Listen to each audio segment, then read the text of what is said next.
Halo, apa kabar para pencari dolar? Selamat datang di channel 3 Points. Kali ini aku akan membahas sebuah permasalahan yang sering dialami oleh para investor dan trader di pasar modal. Kamu yang sering profit atau loss, barangkali kamu menghadapi masalah ini dan aku bisa memberikan solusinya. Do not skip, ambil dolarmu.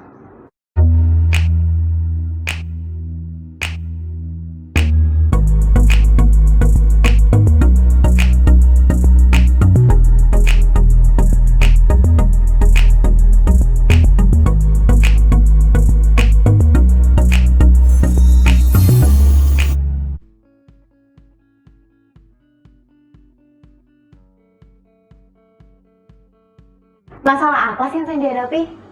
Kita sharing-sharing ya. Beserta solusinya tentu aku akan berikan. Kalau ada teman-teman lain yang punya pengalaman beserta solusi yang lain, sharing-sharing ya. Komen di bawah supaya diketahui oleh teman-teman yang lain. Yang pertama, masalah yang sering dihadapi adalah modal pas-pasan. Karena kita tahu investasi di pasar modal itu membutuhkan ketahanan dana. Kita harus tahu pergerakan pasarnya. Kalau pergerakan pasarnya akan panjang, kita juga perlu menyediakan dana yang lebih untuk memuat pergerakan tersebut. Kalau pergerakannya panjang, maka kita perlu menambahkan dana. Ya dong, ada modal, ada barang, ada uang, ada barang.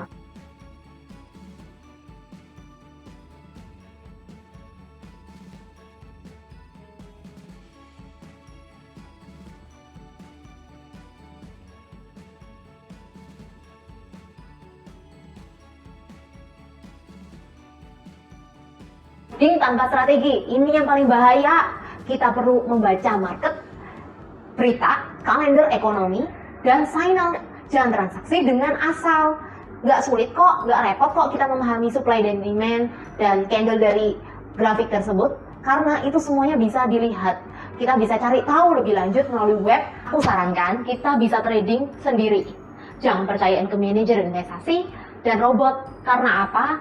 Yang tahu akan dana tersebut ya kita semua. Diusahakan kita yang sangat perlu tahu untuk namanya pengetahuan di investasi pasar modal. Dan itu tidak repot kok. Pengetahuannya pun sangat bermanfaat. Jadi solusi untuk yang kedua adalah kita perlu ngecek kondisi pasar sebelum transaksi. Supaya kita tentu bisa memperoleh profit.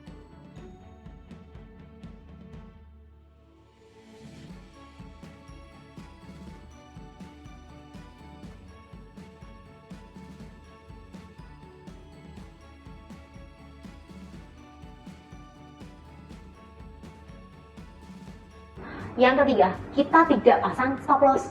Padahal ini hal yang menarik dan hal yang sangat-sangat menguntungkan jika kamu memasang stop loss. Karena kita bisa membatasi kerugian atau manajemen resiko dalam beda dengan bisnis konvensional. Kita tidak bisa memprediksi, kita tidak bisa melakukan batasan resiko, tapi di pasar modal kita bisa melakukannya. Jadi pastikan kamu manajemen resiko dalam transaksi pasar modal dengan benar.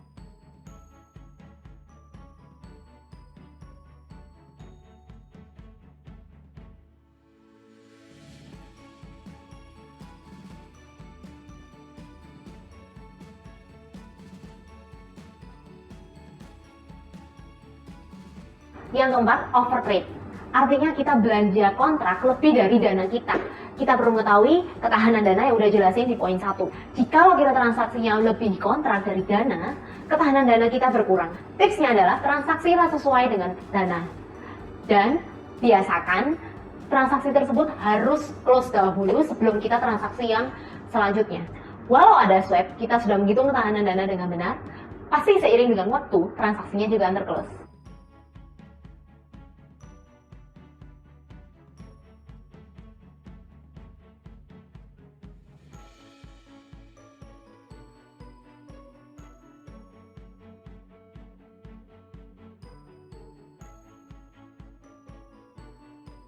Terakhir nih, kita perlu membiasakan diri sebagai seorang trader. Latihlah diri kita, ya istilahnya jam terbang lah, supaya kita benar-benar bisa sangat terbiasa dengan kondisi market yang berubah-ubah. Indikator yang simpel, pakai signal, baca berita, analisalah sebelum transaksi, supaya profitmu bisa diperoleh. Dan itu nggak repot, kita justru sangat diuntungkan ketika kita bisa mengetahui kondisi market dan kita bisa melakukan bisnis ini karena keuntungannya lebih dari deposito di bank dan beberapa produk investasi yang lainnya.